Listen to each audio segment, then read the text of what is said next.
kembali lagi sama aku dan suamiku adalah pasangan Indonesia yang sekarang tinggal di Berlin. Nah, di sini aku ingin share nih, pengalaman aku dan suami, karena kami juga newbie banget, mencari tahu semuanya dari awal sendiri juga, jadi akhirnya bisa menemukan penyewa itu suatu hal yang kami kami cukup banggakan lah gitu. Jadi ini aku pengen, share-share tipsnya ke kalian.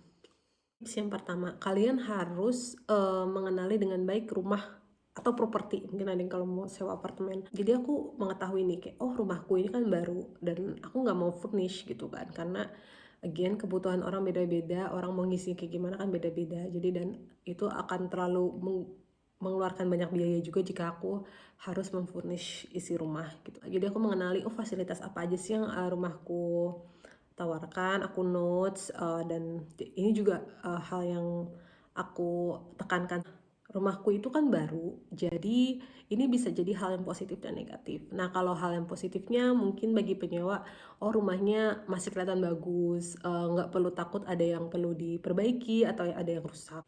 Nah, jika rumah dalam keadaan kosong, aku memikirkan nih dari posisi sebagai penyewa, kan aku pengen ada AC nih, tapi kan nggak mungkin, AC-nya aku yang pasang gitu ke rumah orang gitu kan.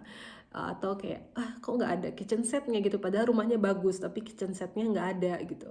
Jadi aku memikirkan apa yang kira-kira perlu aku tambahkan, di fasilitas yang sudah ada di, rumah kami, sehingga akhirnya bisa, mempermudah kami untuk mencari penyewa dan memudahkan penyewanya nanti ke depannya. Jadi kami ingin memperluas pasar, tapi in the end tetap compromise, tidak, mengeluarkan uang juga terlalu banyak. Jadi kami nggak misalnya nggak yang beli-beli furniture, jadi nggak yang semi-semi furnish banget, tapi kami memastikan bahwa setidaknya ada AC atau ada kitchen set. Itulah hal yang kami tambahkan. Nah, ini bisa disesuaikan. Tips yang kedua, sebenarnya tips yang kedua ini berhubungan sih dengan tips yang pertama, nanti akan aku bahas. Nah, tips yang kedua ini adalah cek pasar. Jadi, kalian tentu tahu kan ada beberapa online marketplace yang udah terkenal banget untuk mengiklankan rumah-rumah. Nah, di situ aku cek, iklan-iklan mereka yang mengiklankan rumah atau properti yang mirip dengan rumahku. Jadi dari segi luas bangunan, berapa banyak kamar, luas tanah, lokasi. Jadi aku lihat, oh mereka tuh, sewanya dengan harga segini per tahun dan fasilitas yang mereka tawarkan, oke gini gini, kayak gini gini. Nah, penting juga selain tadi luas bangunan dan lain-lain, aku mencarinya itu yang non furnish. Jadi karena memang rumahku kan non furnish. Jadi aku benar-benar mencari yang semirip mungkin dengan kondisi rumahku. Jadi aku bisa, memasang harga yang tidak terlalu jauh ataupun tidak terlalu murah juga. Selain dari marketplace, aku juga bertanya ke teman-teman aku yang udah banyak pengalaman, cari rumah untuk, mereka sewa gitu. Jadi mereka kan udah berpengalaman banget nih untuk cari-cari, apa sih aku pengen tanya ke mereka, apa sih yang mereka lihat sebelum sewa rumah, atau harganya berapa, atau apa aja pertimbangan mereka sebelum akhirnya memutuskan untuk, sewa rumah. Nah, gak lupa juga aku tanya-tanya ke mereka itu tips-tips, jadi aku ingin lihat perspektif mereka sebagai penyewa rumah, apa sih yang mereka harapkan dari, landlord seperti aku. Nanya-nanya dari temanku dan udah riset pasar itu juga lah aku jadi memikirkan bahwa oh rumahku ini gak bisa sih benar-benar disewa dalam keadaan kosongan. That's why aku kenapa akhirnya memutuskan untuk masang AC ataupun bikin kitchen set seperti itu. Yang penting selanjutnya adalah kalian harus paham bahwa kondisi rumah orang nggak bener-bener 100% sama dengan kondisi rumah kalian. Jadi kalau kalian lihat di iklan terus kayak oh dia disewainnya misalnya 100 juta per tahun, 50 juta per tahun, terus kalian bener-bener mau kopi itu persis gitu kan.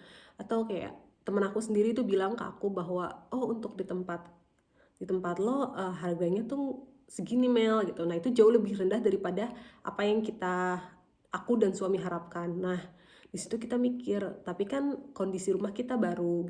Again, remind ourselves that rumah kita itu memiliki fasilitas-fasilitas yang berbeda dengan rumah yang teman aku lihat. Kita juga berusaha teguh dengan nilai-nilai yang kita punya. Dan again kita remind ourselves that gak ada yang benar-benar 100% sama. Disitulah, jadi kalau misalnya ada yang bilang, ah Mel harganya kemahalan, kita berpikir aja bahwa oh kalian bukan target pasar kami, seperti itu. Ketiga, penting. Jadi setelah semuanya udah tahu informasinya, udah bikin bentuk iklannya juga berdasarkan copy dari yang sebelumnya, sekarang adalah tahapan kalian untuk buat iklan kalian di marketplace. Karena ini terbukti oke banget, maksud aku sendiri, pengalaman aku berhasil berdasarkan penggunaan di marketplace tersebut. Juga tanya temanku yang again pengalaman cari rumah untuk disewakan, dia pun carinya di marketplace. Jadi memang sudah berdasarkan info orang-orang, marketplace itu adalah tempat yang terbaik untuk cari rumah untuk disewakan. Selain dari marketplace itu, aku juga bikin broadcasting message. Jadi aku kirim ke grup pertemanan, grup kerja, grup keluarga, grup saudara. Jadi aku kirim-kirim ke mereka ya dengan harapan ya ada juga jenis iklannya kami itu yang dari mulut ke mulut seperti itu. Nah, aku tuh selain OLX sempat juga cari beberapa marketplace lain, cuman ternyata memang menurut aku tuh yang paling oke tuh ya OLX sih. Yang lain tuh kayak either ya peraturannya terlalu ribet atau kayak ada fee-nya yang terlalu mahal. Jadi kayak, dan in the end OLX itu menurut aku ya marketplace terbesar, jadi kalian ya bisa menjangkau lebih banyak orang juga cukup dengan menggunakan OLX. Tips keempat yaitu menggunakan agen sebaik mungkin. Nah, aku sendiri nggak dapet penyewa aku dari agen, cuman saat kalian ngiklanin rumah di OLX, kalian tuh ya kemungkinan besar akan dihubungi juga oleh agen-agen yang ingin membantu ngiklanin rumah kalian, karena kan mereka nanti dapat fee ya dari rumah yang mereka bantu sewakan. Nah, di situ aku nggak ambil pusing sih, jadi aku cuma bilang kayak yang uang yang mau aku terima ya segini, sesuai dengan uang yang aku iklankan. Jadi ya terserah mereka mau ngaturnya gimana.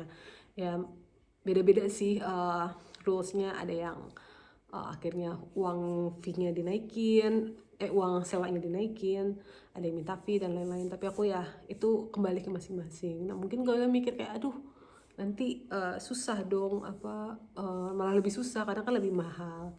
Ya kita nggak pernah tahu sih sebenarnya dari mana gitu datang penyewanya. Dan sebenarnya agen ini juga helpful sih, karena mereka akan membantu kalau ada visit dan lain-lain, dan nanti juga dalam kontrak penyewaan. Dan karena aku nggak pakai agen, akhirnya aku ya bikin semuanya sendiri, dari kontrak dan lain-lain semuanya sampai deal semuanya sendiri. Emang agak lebih merepotkan, tapi menurut aku memuaskan sih akhirnya ngurus semuanya dari awal sampai akhir tuh sendiri.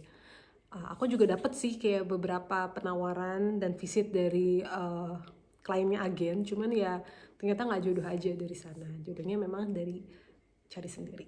Namun menurut aku paling pastiin aja sih kalau misalnya agen kalian tuh bener-bener agen rumah gitu, agen properti. Jadi kalian bisa minta kartu namanya, bisa nanya tempat mereka kerja, websitenya dan lain-lain. Jadi kayak untuk memastikan bahwa oh mereka valid nih. Tahapan yang kelima yang menurut aku gak kalah penting adalah untuk tetap sabar dan tekan berusaha. Nah, memang proses cari penyewa yang sesuai dengan kriteria kalian dan kalian search juga ya, basically kan kalian menitipkan rumah kalian ke mereka, karena itu harus ya emang bukan proses yang mudah gitu kan. Nah, harus tekun juga, karena aku sendiri nggak segan untuk kayak minta tolong orang untuk disebarin. Aku juga reach lagi orang-orang yang sempat ghosting gitu, cuma nanya doang tapi nggak jelas, atau kayak orang yang ragu-ragu dalam memberikan penawaran. Nah, itu aku nggak segan untuk menghubungi mereka kembali. Bahkan yang penyewaku yang sekarang ini adalah orang yang awalnya tuh ngeghosting, jadi aku kira ya dia ngomongin terus nggak jelas, aku kira ya nggak jadi. Nah, ternyata ya udah aku tanya lagi aja, dan ternyata ya dia skip aja gitu, dan padahal dia memang tertarik. Dan jatuhnya setelah itu ya cepet banget, jadi visit langsung kayak oke. Jadi menurut aku kayak kita nggak pernah tahu rezekinya itu datangnya dari. Nah, itu dulu cerita dari aku. Semoga bermanfaat untuk orang-orang yang akan mencari penyewa. Menurut aku pengalaman ini sangat menyenangkan sih, even proses setelahnya, proses ngedrafting kontrak, proses even tahu legalnya kayak gimana, itu tuh menarik banget sih bagi aku. Dan semoga ini bermanfaat. Bye bye, see you in the next video.